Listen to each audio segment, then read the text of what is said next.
Dr. E.N.G. Marek Gruszecki. Philosophy of Being. Krakow, 2025. My 85th anniversary. Philosophical essay Does God Exist? Krakow, the 19th of April 2025. God Sustains the World, Part 1.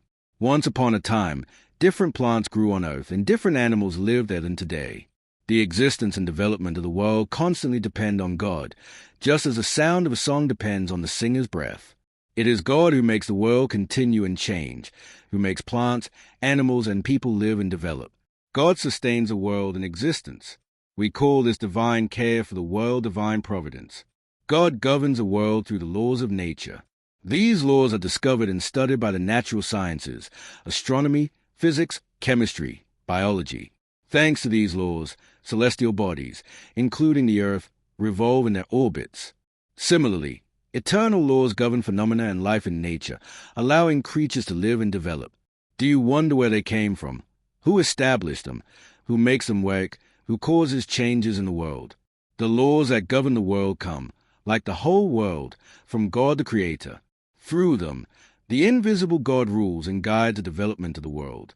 You too can see God's work in the wise laws of nature.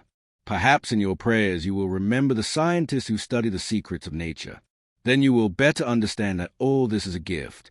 Perhaps then you will thank God with the words of Jan Kochanowski. What do you want from us, Lord, for your generous gifts? What for your immeasurable blessings? The church cannot contain you. You are everywhere, in the abyss and in the sea, on earth and in heaven. At your command, the sea stands at the shore, afraid to cross the intended boundaries. Rivers of inexhaustible waters are greatly generous. White day and dark night know their times. By your grace, night dew falls on bland herbs, and rain easily revives stubborn trees. From your hands, every animal looks for its food, and you feed everyone in your generosity.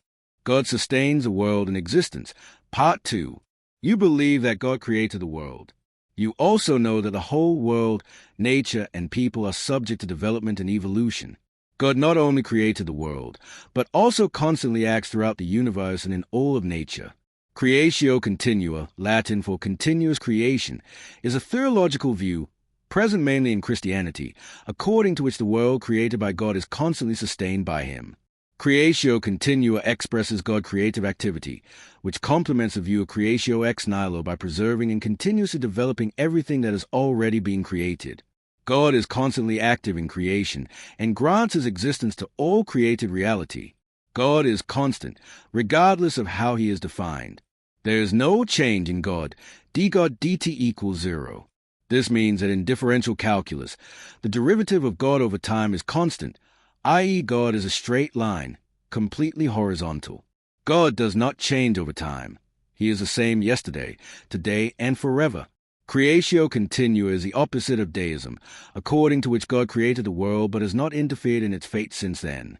Arguments for this truth are provided by the text of the Bible and the statements of the Church Fathers. God, as the source of life and all the goods necessary for the beings He created to continue to exist, is also the Lord of death and the end of the existence of all creatures. This means that the continued existence or non-existence of creatures called into being depends on Him. All creation exists only because God gives it the breath of life. It is a creative power that gives meaning and permanence to all beings. God continually sends His Spirit, given to all living creatures, to create new beings and renew the face of the earth. Recognizing this complete dependence on the Creator is a source of wisdom and freedom, joy and trust. How will I respond to God? You too can see God's work in the wise laws of nature. God also invites you to recognize His wisdom and goodness, which are revealed in the world. Since the 20th century, the dogma of creation has been increasingly boldly combined with the theory of evolution. The person who made a breakthrough in this matter was the French Jesuit Pierre Teilhard de Chardin, who developed the theory of unifying creative action. In his interpretation, to create meant to unite, connect, and activate. Therefore, the act of creation is not just a one-time calling of something into existence, but a continuous process of unifying being. Conclusion. But Jesus, overhearing what was being said, said to the ruler of the synagogue, "Do not be afraid, only believe." Bible, Mark 5 verse 36. It will still be beautiful, despite everything. Just put on comfortable shoes, because you have your whole life to go through. John Paul II. Mathematics in Nature.